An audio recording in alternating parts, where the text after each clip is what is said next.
Good afternoon, everybody. I'd like to start again today by thanking everybody, our coaches, our staff, our institution, professors, most specifically our student athletes, our scholar athletes, and you all for supporting Hardrocker Athletics. I've got some really good news. We added an additional football game, bringing us up to 6 total. Now we'll have 3 at home and 3 on the road. We added Nebraska Kearney on the 14th of November here at 1 p.m. So hopefully everybody marks their calendars and shows up to support the Hardrockers. We continue to navigate COVID-19. We continue to follow campus policies, NCAA policies and guidelines and mandates. And we're trucking along with the practices the way the NCAA is allowing us to do it.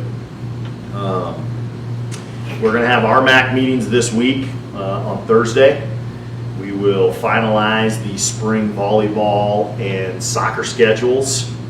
And as of right now, basketball is proceeding as planned. We will be educating everyone here soon, within the next hopefully 3 to 4 weeks, what our indoor seating capacity will be and what that means for chair back holders and season ticket holders. But as of right now, basketball is proceeding as planned with a full Rmac schedule starting in December. So I know Brad has a couple of questions that people sent in, and I encourage you, if you have any other questions, to shoot them to Brad, and so I'll answer those right now. All right, first question comes from Twitter follower. Asks, is there still a chance to have real games, football games in the spring as well as the fall? At this point, I don't think we will do that. Charlie and I have briefly spoke about that. We are planning at this point to have a 6-game fall schedule and then a normal spring schedule where we would have our shortened non-championship with a inter-squad scrimmage. But that doesn't mean that we might not change at some point in time. All right, next question comes from an Instagram user. Is there still an opportunity for volleyball and soccer to have a fall season? Not at this point. We're going to have an official Rmac season in the spring. Like I said earlier, we're going to vote on that on Thursday to finalize that schedule, and they will actually have an Rmac championship in the spring for volleyball and soccer. All right, and then same viewer asked a follow-up question. If a season does not happen for volleyball or soccer, would the Rmac allow for them to do what football has done? Yes, you could. But at this point, I think we're a little bit too far down the road, so to speak. And each institution has put resources and time and energy into navigating a schedule for the spring, for volleyball, for basketball, and for soccer, so that we're not going to get overloaded and have all 3 events taking place in one weekend. Okay, and last question coming from the Sports Information Department. Could you recap maybe the weekend and how things you thought went in your eyes? Yeah, I thought it was really good. I thought our volleyball program competed on Friday night. We had a really nice crowd. There seemed to be a lot of parents there involved. One of the things that it really hit home to me is I do feel very sorry and that a few of our seniors are not going to be able to compete because we're going to have some kids graduating that semester. Our volleyball athlete is going to graduate at semester, but I think we gave her a good senior send-off. The ladies were energetic. There was a nice crowd. On Saturday, I thought we had a great crowd on the ramps. All 3 ramp spaces from about end zone to end zone had vehicles in it, with a combination of parents and alumni to watch the practice. We had 3 separate M runs with the dormitories, so that went off smoothly, and our king and queen candidates were out there all afternoon. And to my knowledge, knock on wood, nobody got injured. So that was a good deal. And then on Sunday, we capped it all off with a soccer scrimmage that was won by penalty kicks, which was not what they traditionally do in the NCAA. So that was kind of exciting. And the same thing there. We have 4 seniors that we celebrated. Those young men are going to go on and do some amazing things in the real world, in the world of science and engineering. And we're just happy to do what we can to send them off the best possible way. All right, thank you for your time. You bet. Thank you for time. Thank you for your time, and appreciate everything everybody does for Hardrocker Athletics. Thanks, Steve. We Good are luck. curious. Man. We are tenacious. We've I've got what it takes to change the world. As one of the nation's premier engineering, science, and technology universities, South Dakota Mines is at the forefront of what's next. We embrace challenges, we let our curiosity lead, and we build a confidence supported by teamwork and collaboration. From our beginnings as a mining school to our status today as a world-class engineering and science university, South Dakota Mines continues to transform our students, our communities, and our world. South Dakota Mines, advancing the frontier of innovation. All right, next up we'll have Steve Johnson, head cross country coach. Take it away, Steve. Thanks, Brad. Yeah, it's good to be back up here. We had a good opener this last weekend at Black Hills State on the 18th. I want to say thank you to everybody who came out. We had a great turnout. I think we had about as many fans up there as BH did, which is tough to beat, especially in spearfish. They travel really well, and they're usually pretty loud at home. I think we did a great job of making a great environment, especially for a dual meet. Shadron ended up not coming out, so it was just us and BH. And you know, it's always going to be good when it's Hardrockers and Yellow Jackets. So the women got introduced to their 6K this weekend. They handled it pretty well. It's a little bit nerve-wracking when you make that jump from 5 to 6K for the women. You know, theoretically it's only an extra 4 minutes or so of race time, but you know, it's a little bit more than what you're used to, so there's always a little bit of an adjustment there. And we had to do it on a pretty challenging course. You use the back 9 over there at Spearfish Country Club, and it's pretty much up or down. So there's a lot of climbing to it, and makes it pretty challenging. But Lindsay Butler went out with the leaders early on. She wound up falling back a little bit, but held on pretty well through the end, and her strength really came through. Getting stuck in no man's land is never really fun, but she did a good job with it, and wound up 4th overall, leading the way for us. And then we had a great group of 3 led by Alyssa Frankie that really worked hard and moved up through the middle of the race. And Alyssa came in between BH's 4 and 5. We had a real good chance of spreading them out. So I'm looking forward to some really good things with that group of ladies. We're going to have a good top 5 this year, and especially as they get older and stronger here, it's going to be a really fun group to watch grow over the next couple of years. So it should be a good sign of things to come. On the men's side, we had a heck of a battle going. We saw a fantastic race unfold between Keith Osowski and Tim Dunham. Tim just kind of played the patient game for about 5K, and then started doing some work. And he and Keith were trading off the lead at least 4 times over the last 3K of that race. Every time one of them got the lead, the other one responded really well. And it came down to the last 400 meters. They went up the last big climb, and unfortunately Keith got a little bit of the edge on Tim on this one, but it was really good to see that battle going on. Then Joel Haas came in 2nd for us, and number 3 overall, followed by BH's Matthew Parker. So that left us tied at 5 apiece after the first 4 runners had come through. Monte Cristo, man, Monty looks fantastic. I have to say that guy did a lot of work over the summer, and it's showing already. Probably the best race I've seen him run by a long shot. And so really excited with what he got done. After 8 runners, we were tied at 18 points apiece. Came down to the number 5 runners for both teams, and fortunately for us, our depth that we've been building over the last few years came through and really paid off. For the first time in over 20 years, we beat BH.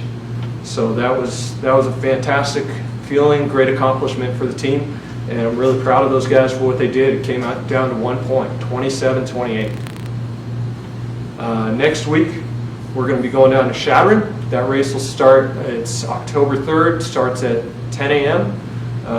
And it'll be a 5K for the women and an 8K for the men. And then, so this will be a real interesting one as well, because Chadron ran down in Colorado Springs last weekend, so it'll give us a chance to see how we stack up and try and make a little more sense out of their results from Colorado Springs too. So. All right, Coach, I have some questions for you. This one's submitted into Facebook. Will there be more teams at the Chadron meet? As of right now, I checked with Coach Karamitros the other day, and he said as of right now there's just us and Chadron, but he was optimistic. He was doing some recruiting of his own down at the race in Springs and trying to get a couple of those teams to come up here. So hopefully we'll get a couple more teams up here. All right, and then this came in from Twitter. What will the start of the Rmac championship race look like? So the Rmac's laid out some guidelines for us. It'll look very similar to what we did at BH, in that you're going to have an empty box between every team. Unlike most years in cross country, you're not going to have all the teams coming up to the start line and standing on the start line doing all their drills and all that kind of stuff there, and lots of short quick starts and all that kind of stuff going on at the start line. Instead, they're going to try and keep the teams off the start line until 2 minutes before. They'll give the last couple bits of rules for everybody, and then the gun will go off. The other thing to note is that you will see everybody having to wear masks on the start line, so there is that little adjustment as well. I thought BH did a fantastic job with that. They had a plan ready to go where we were able to use disposable masks, so that kids didn't have to try to figure out what to do with their mask once they took it off. Because they had some folks there that were prepared to get that all cleaned up, and worked really, really well for us. All right, and this question came in from Instagram. Why did they move the Rmac championship from Golden to Colorado Springs? You know, my understanding is that it came down to some limitations with the Department of Health in that particular county. And so with the restrictions being a little bit more, a little bit higher in the Denver Golden area, they decided that they wanted to give us the best opportunity and make that decision as early as possible so we could plan for it a little bit better. Okay, and the last question I have for you was emailed to me. Do you find it easier or harder with fewer races to attend? One of the things we've been trying to do over the last couple of years is to spread out our racing a little bit. So in some ways it's easier because we know that we're going to take everybody, or take as many people as we feel are ready to each meet. Whereas what we would do otherwise is that we would kind of have two separate schedules going. We would have a schedule for our younger guys, our guys that maybe aren't quite as developed, and we'd have a schedule for our guys that we expect to be on the region roster. And so by having fewer meets on the schedule, what this does is it gives us an opportunity to put everybody back on the same course and see what happens head to head. All right, thank you, Coach Johnson. That's all we had for you this week. All right, thank you. All right, next up we'll have Luke Wheeler after this brief commercial break.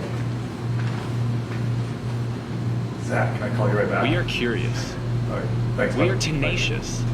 We've got what it takes to change the world. As one of the nation's premier engineering, science, and technology universities, Yeah, I'm sure. South Dakota Mines is at the It would have been a nice little chill. Where have my poles We been? embrace challenges. We let our curiosity lead, and we build a confidence supported by teamwork and collaboration. From our beginnings as a mining school to our status today as a world-class engineering and science university, South Dakota Mines continues to transform our students, our communities, and our world. South Dakota Mines, advancing the frontier of innovation. Good afternoon, everybody out there in Hardrocker Nation.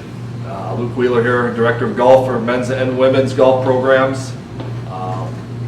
like to recap this weekend.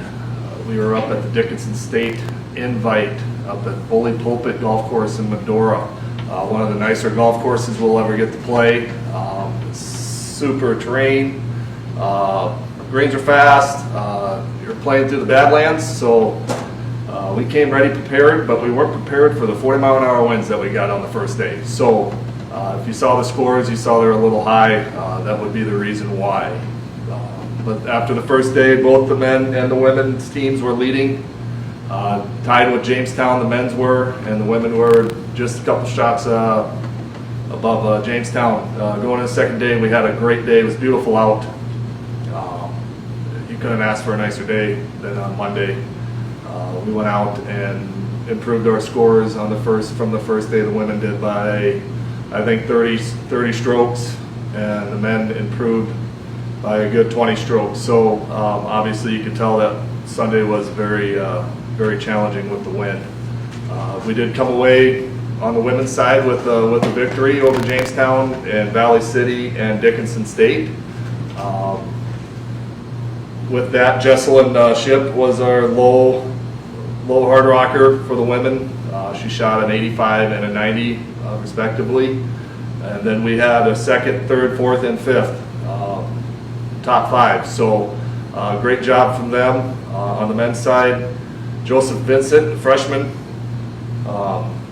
went out, shot 78 first day, and then turned around and shot a 4 under 67 on Monday to win the tournament. And then we got Bryce Howard finished third and Lane Jensen finished fourth. So overall, great weekend. Looking forward to this coming weekend with the Black Hills State South Dakota Mines Fall Classic up in Spearfish at the Spearfish Canyon Country Club. This is just a women's event, and we'll get teed off on Monday and Tuesday at 9 o'clock each day. All right, Coach Wheeler, I have some questions for you submitted by Hardrocker fans. First one just came in. Is there a mask policy for when there is a golf meet? Depending on where we're at, obviously we wear our masks when we step onto the van. We travel with them on per our regular requirements here at South Dakota Mines. When we get to the hotel, we have them on. When we get to the course, depending on where we're at, like this last weekend, they were just required in the clubhouse itself up at Bully Pulpit. The week before, when we were in Denver, they were required when we stepped off the van to the practice area while we were hitting on the range, on the putting greens, in the clubhouse, you name it. They were required up until they teed off on the first hole. All right, and then I guess kind of piggybacking on your answer there, can you kind of explain how you travel to these meets with your equipment and your golfers and you? And well, typically, we travel with as many people as we possibly can, or we can afford to go down, or as allowed by the tournament itself. Team is consisted of 5 golfers, is the team. Most tournaments allow you to take an individual or 2, so if we travel between 6 and 8 per team to each tournament, we get into vans. The brand new travel trailer donated by the Travis Roy Memorial has helped out a ton this year, to where we don't have to stuff everything into those 15, 12 passenger vans. Clubs, luggage, you name it. All of our clubs, all the golf related stuff, equipment that we have goes into that trailer, leaving a ton of room for us in the vans for the kids to stretch their legs a little bit, get a little sleep, or do some homework while we're on the road. So we'll take at least 2 vans, if not 3, depending on where we're going. Thanks to my volunteer assistants, John Leslie Young and Larry Pulowski. They help drive to every tournament with me, and they're out on the course helping out with the kids out on the course during tournaments. all right, and that actually falls into the next question that was submitted on Instagram. Do you find it challenging to coach both teams at the same time at the same meet? It could be challenging at some point. I know last year when I was just by myself, it was a little difficult trying to, see everybody on the course, try to pay as much attention and to detail and everything else. But now with with Coach Leslie Young and Coach Pulowski along this fall and for the rest of the year. It makes it a lot easier to be able to, so the kids can actually have somebody follow them around for a hole or two or three, and then be able to see them again and again and again during the round. Normally it could have been seeing them once, maybe twice through the whole 18, and that was lucky. So now we got one coach, Coach Pulowski is usually with the women during the tournament, and Coach Leslie Young is usually with the men. Then he gets whether they have snacks, water, drinks, advice, coaching them on the course, and then I'm bouncing back and forth, checking up on everybody. And so this year has been a lot easier with the help of those two. All right, Coach, that's all the questions we had submitted for you this week. Good luck this weekend. I do have one more thing. Oh, go ahead. If you guys would like to come out and support us this Monday and Tuesday up at the Spearfish Canyon Country Club, spectators are allowed. So shotgun starts are at 9 on Monday and Tuesday. All right, Coach, thank you, and good luck. All right, thank you. We will be back next week, next Wednesday, with more Hardrocker virtual luncheon. Thank you for your support, and go Hardrockers.